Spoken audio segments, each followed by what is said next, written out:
apparently was kidnapped and was gang raped.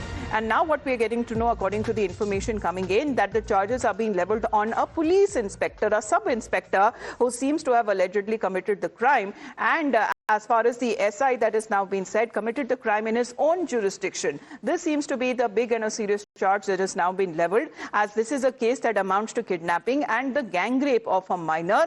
And the name of a sub-inspector has now surfaced in the police investigation, as far as now being said that the sub-inspector was in charge of the Bhimsen police outpost, and he was in charge of the area where this incident has occurred, and he committed the crime in his own jurisdiction. Accordingly, that we're getting to know of these reports there. As far as when it comes to the accused sub-inspector in the case, who has been identified, has now been suspended following action against him, and this is now a major impact that we are looking at. As far as the accused sub-inspector is now concerned, he is said to be on the run. Let's in the meantime listen into the reaction coming in from the police's side on what they believe to this heinous crime that has been committed allegedly by their own. Sachendi में एक बालिका के साथ दुष्कर्म का अभियोग पंजीकृत करा गया था। अज्ञात लोगों के खिलाफ लिखा गया था, जिसमें उन आरोपों के आधार पर 2 लोगों का पता लगा है और इसमें एक अभियुक्त को पकड़ा जा चुका है और दूसरे एक पुलिस के सब इंस्पेक्टर का नाम प्रकाश में आया है। उनके लिए दबिशें दी जा रही है, वो फरार चल रहे हैं। 4 टीमें लगाई गई हैं, जल्द से जल्द उनकी गिरफ्तारी सुनिश्चित कराई जाएगी। जो थानाध्यक्ष के द्वारा जो हीला हवाले के लिए लापरवाही बरती गई है, उस लापरवाही के लिए थानाध्यक्ष को भी निलंबित कर दिया गया है और जो सब इंस्पेक्टर जो फरार चल रहे हैं, तो साक्ष्यों के आधार पर इनको गिरफ्तारी तो की जाएगी, इनकी बर्खास्तगी भी कार्रवाई कराई जाएगी।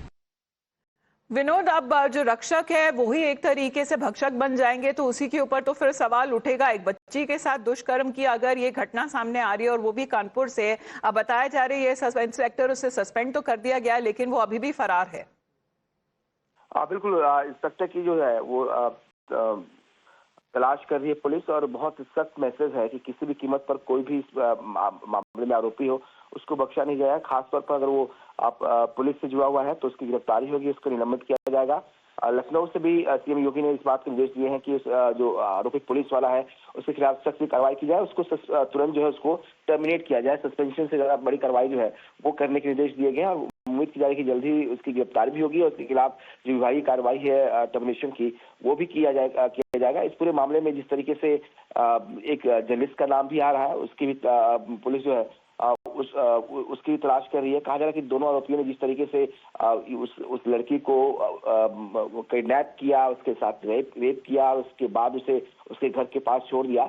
इस पूरे मामले में जो सीनियर ऑफिसर्स हैं उनकी कल देर शाम को बैठक भी हुई थी, उन्होंने मीटिंग किया था और मीटिंग के बाद ये तय किया गया कि इस पूरे मामले में जो है 4 टीमें गठित की गई हैं जो आरोपी दरोगा को गिरफ्तार करेगी और इसके बाद से जो है उसके खिलाफ जो है वो एक्शन लिया जाएगा। तो अब थोड़ा सा वक्त देना होगा हमें। उम्मीद की जा रही है कि जल्द ही आज देर शाम तक उसकी गिरफ्तारी भी होगी और उसके खिलाफ सख्त एक्शन भी होगा। तो किसकी गिरफ्तारी हुई है अभी भी बताया जा रहा है? जिस तरह से 4 टीमें एक तरीके से निश्चित करी गई है और इस सब इंस्पेक्टर को गिरफ्तार करने के लिए फॉर्म करी गई है, तो किसकी गिरफ्तारी हुई है विनोद? जो जर्नलिस्ट है शिव शरण, उसको पुलिस ने गिरफ्तार कर लिया है। दरोगा अभी भी जो है वो फरार है, तो उसकी तलाशी के लिए 4 टीमें जो है वो बनाई गई है और उम्मीद की जा रही है कि जल्द ही उसकी भी गिरफ्तारी हो। तो ये 2 आरोपियों ने मिलकर इस पूरे वारदात को अंजाम दिया था, उसमें से एक आरोपी को गिरफ्तार कर लिया गया है। बाकी जो दूसरा आरोपी जो पुलिस का जवान बताया जा रहा है, उसकी तलाश की जा रही है और उसको भी जल्दी गिरफ्तारी की जाएगी। तो क्या इसके भी ताल्लुकात पुलिस के साथ थे जिसको अभी गिरफ्तार करा गया है? नहीं, कहा जा रहा है कि 2 आरोपी थे, एक को जर्नलिस्ट बताया जा रहा है और दूसरा इंस्पेक्टर था। बताया जा रहा है कि दोनों ने मिलकर उस लड़की को किडनैप किया, उस कार में उसके साथ रेप किया और फिर उसके घर के पास उसे लाकर छोड़ दिया था। उस पीड़िता की शिकायत पर एफआईआर दर्ज की गई। उसमें से एक आरोपी जो शिवरन है उसको गिरफ्तार किया गया है, जिसे जर्नलिस्ट बताया जा रहा है। जो आरोपी दरोगा है वो अभी भी फरार है, उसकी तलाश आरोपी दरोगा जो है वो अभी भी फरार है, but as far as the sub inspector is now concerned, he's been named and he's been suspended from the post, and this has now been reported in Kanpur of this heinous crime of a rape of a minor and her kidnapping. Vinod, आपका बहुत बहुत धन्यवाद हमारे साथ जुड़ने के लिए। Back after a short break.